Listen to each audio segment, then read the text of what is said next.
The engine block of the sedan hissed, a sharp, metallic exhalation that died in the thin, pre-dawn air. Silas sat behind the wheel, his hands still gripping the leather wrap with a pressure that turned his knuckles the color of bleached bone. He didn't move. He didn't reach for the keys. He simply watched the horizon, where the bruised purple of night was surrendering to a sickly, jaundiced yellow. The weight of the last 24 hours sat in his gut like lead shot. He had left her there, in the dust and the shadow of the safe house, surrounded by the rotting remains of a fortune that had bought nothing but decades of misery. He had walked away. It was a choice, yet it felt like an amputation. He put the car in gear, the movement mechanical, devoid of intent. He wasn't driving toward a destination. He was driving away from a graveyard. His home, the small, climate-controlled bunker he'd curated with the obsessive precision of a man who feared the chaos of the outside world, was 40 miles ahead. He ran his tongue over his teeth, tasting the metallic tang of dried blood and stale coffee. He felt every year in his spine, a dull, rhythmic ache that pulsed in time with the pistons. He navigated the winding backroads with his lights dimmed. He didn't want to see what was coming. He only wanted to keep moving until the blur of the passing trees finally matched the static in his head. He pulled into the driveway, the gravel crunching under his tires, with a sound that felt too loud, too final. He killed the ignition, but the silence that rushed in to fill the space was worse than the noise. It was heavy. It had texture. Inside, he went through the motions, the ritual of the man who lived in the cracks of the world. He locked the heavy steel bolt on the door. He checked the window seals. He moved through the living room, a space so sparse it felt like an interrogation cell, and headed straight for the kitchen. His movements were the frantic, practiced motions of a man trying to rewire his own nervous system. He cleared the counter of a stray newspaper, lining it up with the edge of the granite until it was perfectly square. He checked the stove dial twice, even though he hadn't cooked in days. He walked to the medicine cabinet, his fingers tracing the cold porcelain of the sink. He needed to strip away the day. He turned the shower handle, ignoring the groan of the old pipes, and stepped under the spray. The water was scalding, a deliberate burn meant to override the coldness he felt in his marrow. He pressed his forehead against the damp tile, his eyes squeezed shut. The steam rose around him, thick and suffocating, mimicking the fog of that final, rain-slicked night decades ago. He reached for the bar of soap, scrubbing his skin with a force that left him raw, as if he could peel away the memories of the safe house, the look on Lena's face, the hollow thud of Frankie hitting the floor. Not here, he thought.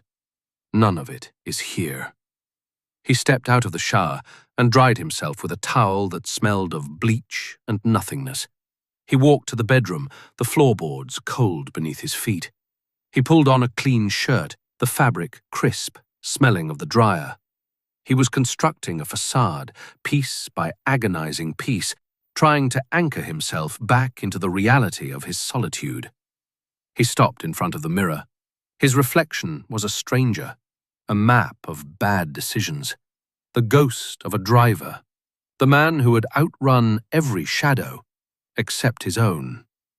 He stared into his own eyes, searching for the man he was before the knock at the door, before the daughter, before the blood. He found nothing but a tired, hollowed-out animal. He walked to the living room and sat in his worn leather armchair. He didn't turn on the lamp. He sat in the gathering dark, listening to the house settle. A floorboard creaked in the hallway. A distant branch scraped against the siding. Every sound was an intrusion, a reminder that the vacuum he had created for himself was not as airtight as he had once believed.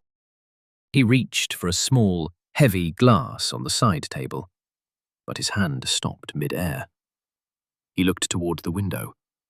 The curtains were drawn tight, but the space between the fabric and the frame seemed wider than he remembered. He felt a sudden, sharp prickle at the base of his neck. It was the same sensation he used to get in the rearview mirror, the moment before the pursuit turned into an ambush. It wasn't logic. It was the lizard brain, the part of him that had learned to smell trouble before it took shape.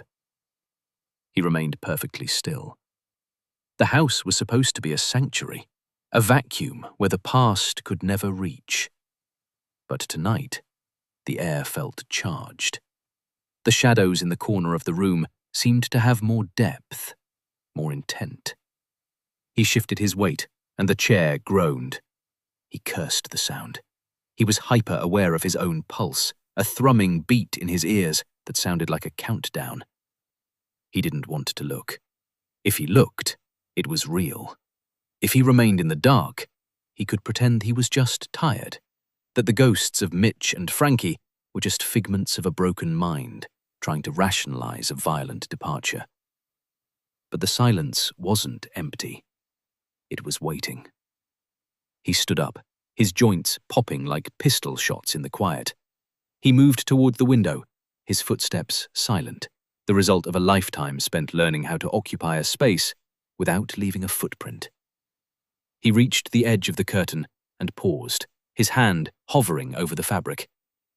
He took a breath, held it, and pulled the curtain back just an inch. The street outside was empty. The street lamp cast a long, sickly pool of light across the pavement. Nothing moved. There was no car, no silhouette, no sign of anything at all. He let the curtain drop, his shoulders slumping. He was losing his mind. The isolation had finally cracked the casing. He walked back toward the chair, but his eyes caught a flicker of movement near the hallway closet, a slight shift in the shadow, a deviation from the stillness he had spent years perfecting.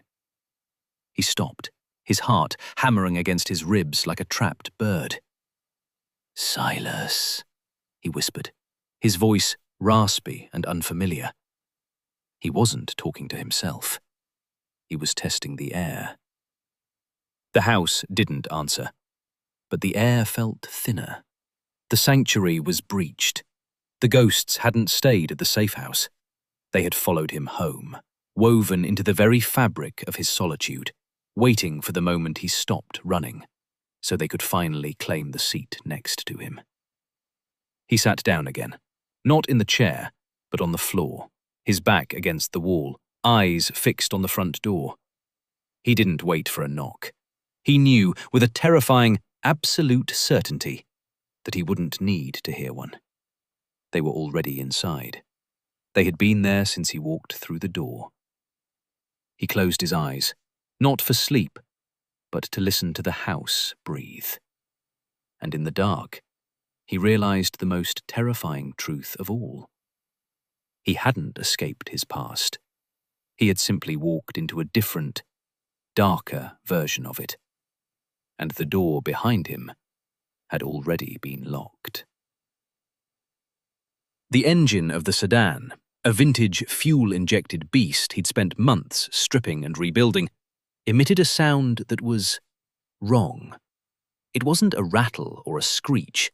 It was a rhythmic, syncopated thrum deep within the valve train. To anyone else, it was background noise. To Silas, it was a heartbeat skipping a beat. He pulled the car onto the soft shoulder of the gravel road, the tires crunching like breaking teeth. He didn't turn the ignition off immediately. He let the engine idle, listening. The air inside the cabin was thick with the scent of unburnt hydrocarbons and old leather. Clack thrum, clack thrum. It was the cadence of a misaligned cam sprocket. It was the sound of a getaway car failing at the exact moment the sirens crest the hill. Silas's hands, steady as stone just moments ago, began to tremor against the steering wheel. He shut his eyes, but the darkness behind his lids was worse. He didn't see the interior of his sedan anymore. He saw the rain-slicked asphalt of the dockyards 20 years ago. He saw the headlights of the pursuit vehicles, blurred white needles of light stitching through the fog. He felt the phantom pressure of a heavy bag of cash sliding against his seat, and the visceral, sickening thud of a bullet shattering the side mirror. The mechanical failure in the present was a bridge. He wasn't in his quiet, lonely life anymore. He was suspended in the agonizing, slow-motion climax of his last job. He could taste the copper of blood in his mouth. He could hear Mitch screaming over the roar of the engine. Not a scream of fear, but a roar of betrayal, as the realization hit that the car wouldn't hold, that the route had been compromised, that the ghost in the machine was his own navigator. Silas lunged forward, slamming the heel of his hand against the dashboard. The sound died as the engine cut out, leaving him in a silence so profound it rang in his ears. He scrambled out of the car, his movements jerky and uncoordinated. He didn't bother grabbing his coat. The night air was biting, a cold slap against his sweat-slicked skin. He popped the hood.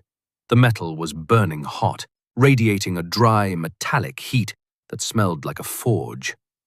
He stared at the engine block, but he wasn't looking at the spark plugs or the belts. He was staring at the ghosts. They were everywhere. The shadow of a man he'd left behind, the hollow echo of a promise he hadn't kept. The car wasn't just a machine. It was an altar to his failures, and every piece of it was held together by the same guilt that pinned him to his past. "It's just a loose pin," he whispered to the dark. His voice was raspy, unused. "Just a goddamn pin." He reached into the heat, ignoring the way his skin blistered against the manifold. He needed to fix it.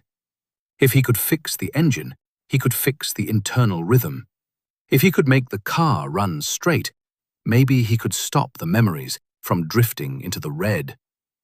But his fingers weren't doing what his brain told them to. They were shaking too hard. He dropped the wrench. It hit the gravel with a heavy, final sound. He stood up, chest heaving, the cold wind cutting through his thin shirt. The isolation he had cultivated, the silence, the sterile bunker of a home, the carefully managed solitude, it was all dissolving. The car had betrayed him, just like the crew, just like the life he'd tried to excise. He leaned against the fender, pressing his forehead into the cold steel. A bead of sweat rolled down his nose and dripped onto the engine block, sizzling instantly. He looked toward his home, the structure a dark, monolithic shape against the moonless sky. It had always been his fortress. Now it looked like a tomb. A sudden, jagged thought pierced through his melancholy. You are the ghost.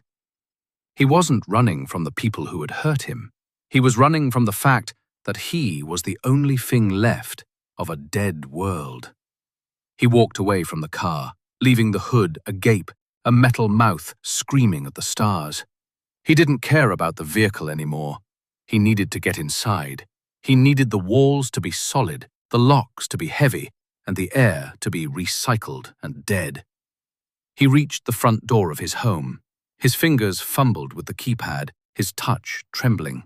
The light on the panel blinked a soft, rhythmic green. Beep, beep, beep. The sound was too loud. It echoed off the concrete walls of the entryway like a gunshot. He stepped inside and closed the door behind him, locking the deadbolt with a metallic clack that usually provided comfort. Tonight, it sounded like a cage door. He leaned his back against the door, his heart hammering against his ribs. He closed his eyes, counting the seconds. 1, 2, 3. Something felt wrong. It wasn't a noise.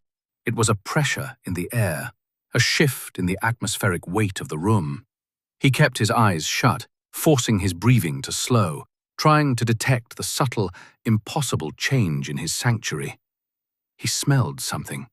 Not the faint, clinical scent of floor wax and ozone that he was accustomed to. Tobacco. Cheap, acrid, stale tobacco. His eyes snapped open. He didn't turn on the light. He knew every inch of this space by muscle memory. He felt the darkness like a second skin, moving toward the kitchen island, his hand hovering over the knife block. He reached out, his fingers grazing the handle of a paring knife. He gripped it, the cold steel grounding him. He turned, his gaze sweeping the living area. The shadows seemed deeper than they should have been. The silence was no longer empty. It was heavy, expectant, like a held breath. "Who's there?" he asked. The question was a mistake. It was an admission of vulnerability. The silence stretched, agonizingly thin. Then, from the far corner of the room, near the bookshelf where he kept the logs of his life, the records of every mile driven, every contact made, every penny spent, came the soft, rhythmic snick of a lighter. A tiny ember flared in the dark, illuminating a face he hadn't seen in years. It wasn't Frankie. It wasn't Mitch. It was a face that belonged to a memory he had tried to bury under layers of mechanical repair and self-imposed exile. Silas froze. The knife in his hand felt like a child's toy. The ghost hadn't just returned. It had moved in. He realized then that he hadn't been living in a sanctuary. He had been living in a waiting room, and the appointment had finally arrived. The light switch clicked with a metallic snap that sounded like a gunshot in the vacuum of the room. A warm, amber glow flooded the space, cutting through the stagnant air of the bunker. Silas didn't draw his weapon. He didn't have to. The man sitting in his high-backed wing chair was holding a Zippo, the flame dancing near his face, before he snapped it shut with a familiar, rhythmic clink. "You always did keep the place like a morgue, Silas," the man said. It was Elias Thorne, Silas's older brother, a man who had supposedly disappeared into the grey wash of the Witness Protection Program a decade before the heist even hit the news. He looked older, his hair the color of wet slate, but the eyes, cold, predatory, and weary, were identical to the ones Silas saw in the mirror every morning. Silas leaned against the doorframe, his pulse slowing, not from relief, but from the sudden, sharp crystallization of dread. He felt the cold iron of his keys in his pocket, the only weight that mattered. "You're dead, Elias. You've been dead since the Chicago job."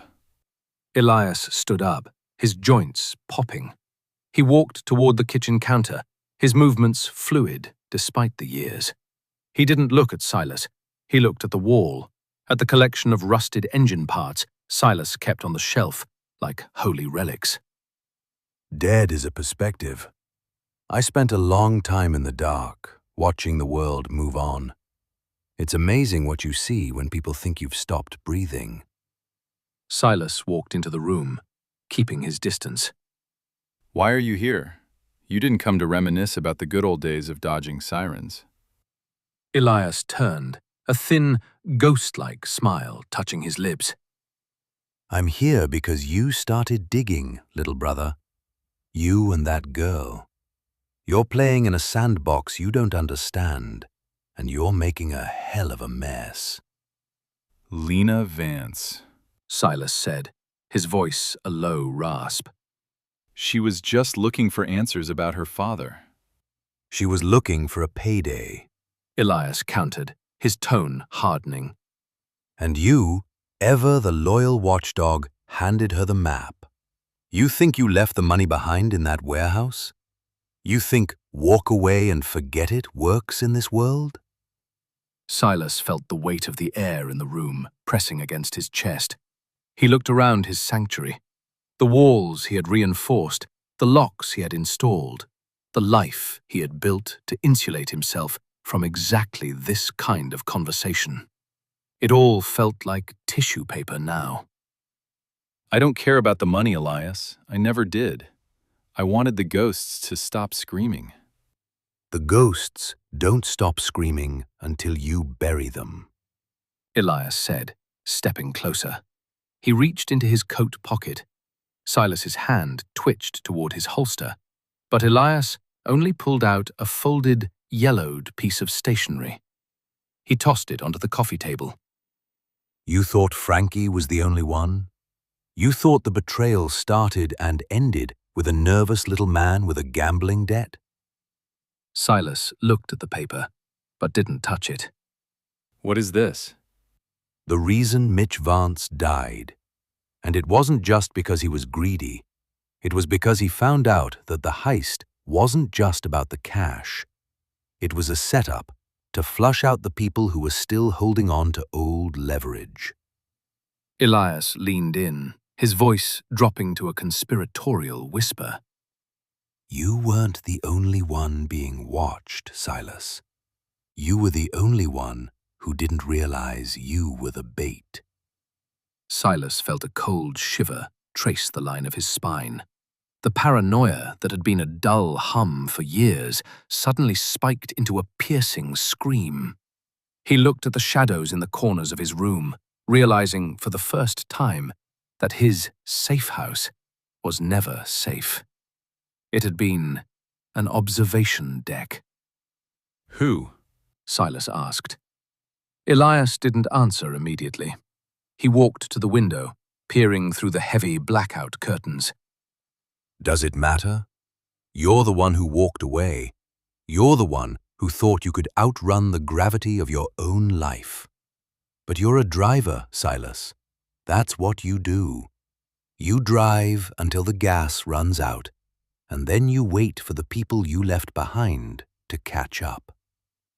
I'm done running, Silas said, his resolve hardening like cooling steel. Good, Elias replied, turning back to him. The look in his brother's eyes wasn't affection. It was something far more dangerous. It was an invitation to a funeral. because they're already outside. You haven't been watched in weeks, Silas.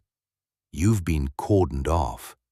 Every turn you took with that girl, every stop you made, we were just letting you clear the path.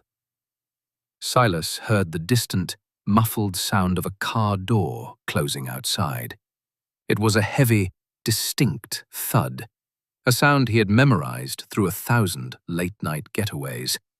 He didn't need to look out the window. He knew the make, the model, and the intent. How many? Silas asked, his voice steady, the adrenaline finally surging through his limbs, clearing the fog of his long, weary retirement. Elias checked his watch, a flicker of something like pity crossing his features. Enough to ensure that this time you don't walk away. Silas moved then, not toward the door, but toward the floorboards under the rug. He pulled up the heavy timber, exposing the hidden compartment he had built a decade ago, a place for a life he prayed he'd never need to resume. His hands touched cold steel, the weight of a customized sidearm and a handful of magazines. You always were the sentimental one, Elias noted, watching him arm himself with a detached curiosity. You kept the old gear. You kept the old hurts. You're a museum of bad choices, Silas. Maybe, Silas said, racking the slide. The mechanical click was the most honest sound he'd heard in years. But museums have security systems. He looked at his brother, realizing the distance between them was now infinite. Whatever bond they had once shared had been burned away by time and the cold reality of their professions. Are you going to stop me? Silas asked. Elias stepped back toward the chair, picking up his coat. I'm just the messenger, Silas. I came to see if the ghost was still in the machine. You look a little frayed at the edges, but you're still breathing. For now. Get out the back, Silas said, pointing toward the small utility exit that led into the dense woods behind the property. Elias hesitated, his eyes lingering on the weapon in Silas's hand. For a second, the mask of the cold operator slipped, and a flicker of the brother Silas once knew appeared, a fleeting expression of regret. It was never just about the money, Silas. It was about cleaning the slate. And you were always the biggest stain on it. Elias turned and vanished into the shadows of the hallway. Silas stood alone in the center of the room. The silence returned, but it was no longer the silence of sanctuary. It was the silence of a hunting ground. He could hear the crunch of gravel under heavy boots outside. He could hear the subtle hum of engines idling in the dark. He looked at the yellowed paper on the coffee table. He didn't pick it up. He didn't need to know the why anymore. The who was coming through the door, and for the first time since the night he retired, Silas Thorne wasn't looking for an exit. He was looking for a target. He clicked off the light. The room plunged into darkness, and in that darkness, the ghost finally felt at home.